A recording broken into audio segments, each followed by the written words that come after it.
The mirror technique. How to make anyone trust you instantly. What if I told you that within the first 60 seconds of meeting someone, you could make them feel like they've known you their entire life? What if there was a psychological technique so powerful that it could bypass years of relationship building and create instant rapport with virtually anyone? This isn't manipulation for evil purposes. This is understanding human psychology at its deepest level. This is the mirror technique. Every day, you meet people who seem to effortlessly connect with others. They walk into a room, and within minutes, strangers are laughing with them, confiding in them, treating them like old friends. You might think they're just naturally charismatic. But here's the truth. What looks like natural charm is actually a learned skill. And today, you're going to master it. Niccolo Machiavelli understood something profound about human nature. He knew that people are fundamentally self-centered, not in a malicious way, but in a survival way. We're wired to be most interested in ourselves, most comfortable with people who are like us, most trusting of those who mirror our own behaviors and beliefs. This isn't a character flaw, it's evolution. For thousands of years, being part of the tribe meant survival. Being different meant danger. Our brains still carry these ancient programs. When we meet someone who seems similar to us, our subconscious mind sends a signal. Safe, trustworthy. One of us. The mirror technique leverages this hardwired tendency. But most people think mirroring means copying someone's actions, like a child playing follow the leader. That's not mirroring. That's mimicking. And it's obvious, awkward, and ineffective. True mirroring is subtle, sophisticated, and incredibly powerful. Let me break down the psychology of why this works. Your brain contains specialized cells called mirror neurons. These neurons fire both when you perform an action and when you observe someone else performing the same action. They're responsible for empathy, learning, and social bonding. When someone mirrors your behavior subtly and naturally, your mirror neurons activate. Your brain interprets this as similarity. Similarity breeds comfort. Comfort breeds trust. Trust opens doors that logic and argument cannot. This happens below the level of conscious awareness. The person doesn't think, "Oh, this person is mirroring me, so I should trust them."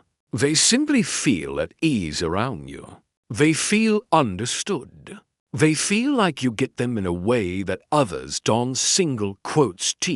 Now, let's explore the 5 levels of sophisticated mirroring that separate the amateurs from the masters. Level 1 is physical mirroring. This is where most people start and stop. They try to copy body language, gestures, and posture, but they do it wrong.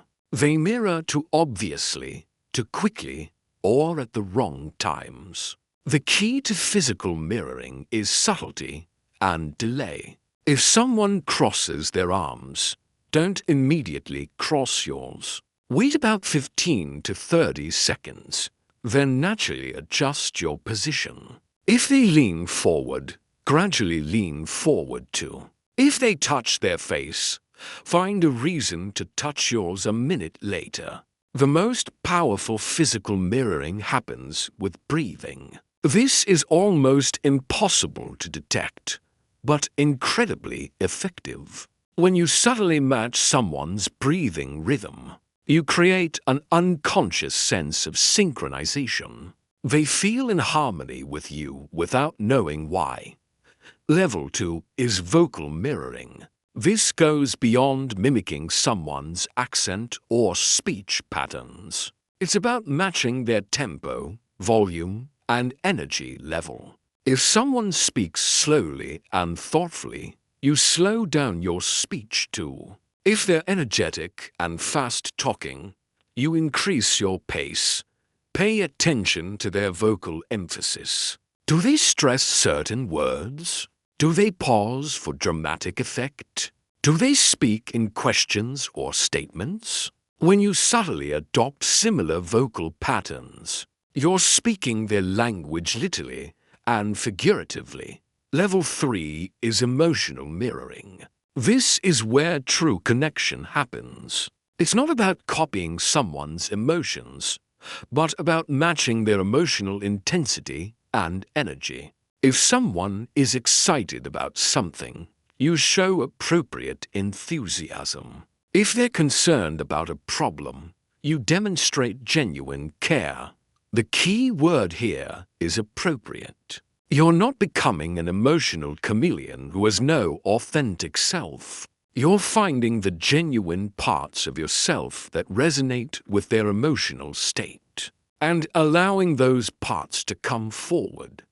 Level 4 is value mirroring. This is the most sophisticated level. It's about identifying what someone truly cares about and showing that you share those values. Not lying about your values, but finding the areas where your values genuinely align. If someone values family above all else, you share stories about your own family connections. If they're passionate about achievement, you discuss your own goals and ambitions. If they care deeply about helping others, you highlight your own charitable activities or community involvement. This creates a profound sense of kinship. When someone feels that you share their core values, they don't just like you. They feel understood by you. They feel seen by you. And that creates a bond that goes far beyond surface-level attraction. Level 5 is the deepest level. Worldview mirroring. This is about understanding how someone sees the world and reflecting that understanding back to them. Do they see life as a series of challenges to overcome? Do they view the world as fundamentally good or dangerous? Do they believe in personal responsibility or systemic influences? When you can mirror someone's fundamental worldview, you become more than just likable. You become someone they can trust with their deepest thoughts and feelings. You become someone they turn to for advice and support. But here's where most people go wrong with mirroring. They think it's about becoming someone else. It's not. It's about becoming the version of yourself that resonates most with the person you're talking to. We all have multiple facets to our personality. With some people, your serious side comes out. With others, your playful side emerges. With some, you're the teacher. With others, you're the student. Effective mirroring is about consciously choosing which aspects of your authentic self to emphasize. This raises an important ethical question. Is mirroring manipulation? The answer depends on your intentions. If you're using mirroring to deceive people or take advantage of them, then yes, it's manipulative. But if you're using it to genuinely connect with others and build mutually beneficial relationships, it's simply good social skills. The difference is this: manipulators use mirroring to get something from people. Skilled communicators use mirroring to give something to people, the gift of feeling understood. Let me share a practical framework for implementing the mirror technique ethically and effectively. It's called the observe method. O stands for observe. Before you start mirroring, spend time genuinely observing the other person. What's their natural energy level? How do they use their hands when they speak? What topics light them up? what seems to stress them out. True mirroring starts with genuine attention to who the other person really is. B stands for baseline. Establish what normal looks like for this person. Everyone has their own default settings. Some people are naturally animated. Others are naturally reserved. You need to understand their baseline before you can mirror effectively. S stands for subtlety. The best mirroring is invisible. If someone notices you're mirroring them, you're doing it wrong. The goal is for them to feel comfortable and connected without consciously understanding why. E stands for empathy. This isn't just a technique. It's an expression of genuine interest in the other person. When you truly care about understanding someone, mirroring happens naturally. When you're just going through the motions, it feels fake. R stands for respect. Never mirror in a way that mocks or diminishes the other person. If someone has a speech impediment, you don't mirror that. If someone is clearly nervous, you don't exaggerate their nervousness. Mirroring should honor the person, not exploit their vulnerabilities. V stands for versatility. Different people require different approaches. What works with a high-energy extrovert won't work with a thoughtful introvert. Develop the flexibility to adjust your mirroring style based on who you're with. E stands for ethics. Always ask yourself, am I using this skill to help or to harm? Am I building genuine connection or manufacturing false intimacy? The mirror technique is a powerful tool. Like any powerful tool, it must be used responsibly. Now, let's talk about common mistakes people make when learning to mirror. The first mistake is over-mirroring. They try to copy everything the other person does.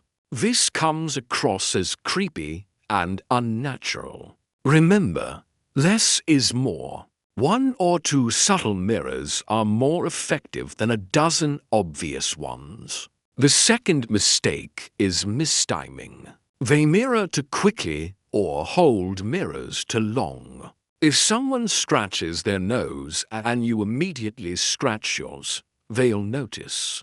If someone crosses their arms for 5 seconds and you keep your arms crossed for the next 10 minutes, it looks weird. The third mistake is mirroring negative behaviors. If someone is slouching, don't slouch. If someone seems disengaged, don't become disengaged. Mirror positive states and gently lead them toward more positive states through your own behavior. The fourth mistake is losing yourself in the mirror. Some people become so focused on mirroring that they forget to be authentic. The most effective mirroring feels natural because it is natural. You're not putting on an act. You're highlighting the parts of yourself that genuinely connect with the other person. Here's a powerful advanced technique: strategic mismatching. Once you've established rapport through mirroring, you can sometimes increase attraction by introducing small differences. If you've been mirroring someone's calm energy and they seem comfortable with you, you might introduce slightly more enthusiasm. This creates dynamic tension that can be very engaging. The mirror technique isn't just for one-on-one interactions. It works in groups too. In a meeting, pay attention to the dominant communication style. Are people being direct and results-focused? Are they being collaborative and relationship-oriented? Are they being analytical and detail-oriented? Match the room's energy while staying true to yourself. This technique is particularly powerful in professional settings. When you mirror a client's communication style, they feel understood and valued. When you mirror a colleague's work approach, collaboration becomes smoother. When you mirror your boss's priorities, your ideas are more likely to be heard and implemented. But perhaps the most important application of the mirror technique is in conflict resolution. When someone is upset with you, your natural instinct might be to defend yourself or argue back. But if you can mirror their emotional intensity while staying calm, you can diffuse tension and create space for real communication. If someone is speaking loudly, you might raise your volume slightly while keeping your tone respectful. If someone is speaking quickly because they're frustrated, you might increase your pace while staying focused on solutions. This shows that you're taking their concerns seriously without escalating the conflict. Remember, the goal of mirroring isn't to win or to manipulate. It's to create a bridge between your world and theirs. It's to reduce the friction that prevents genuine human connection. It's to honor the fact that we all want to feel understood and accepted. In our increasingly polarized world, the ability to mirror different types of people becomes even more valuable. When you can connect with people who are different from you, when you can find common ground with those who disagree with you, you develop a superpower that most people lack. The mirror technique teaches you something profound about human nature. Despite our differences in background, beliefs, and behaviors, we all share the same fundamental need to be understood. When you can meet that need for others, you'll find that your own need to be understood is met in return. This creates a positive cycle. The more skilled you become at making others feel comfortable, the more comfortable you feel in social situations. The more adept you become at building trust quickly, the more trustworthy you become. The more you practice seeing the world through other people's eyes, the clearer your own vision becomes. Master the mirror technique, and you master one of the most fundamental skills of human influence.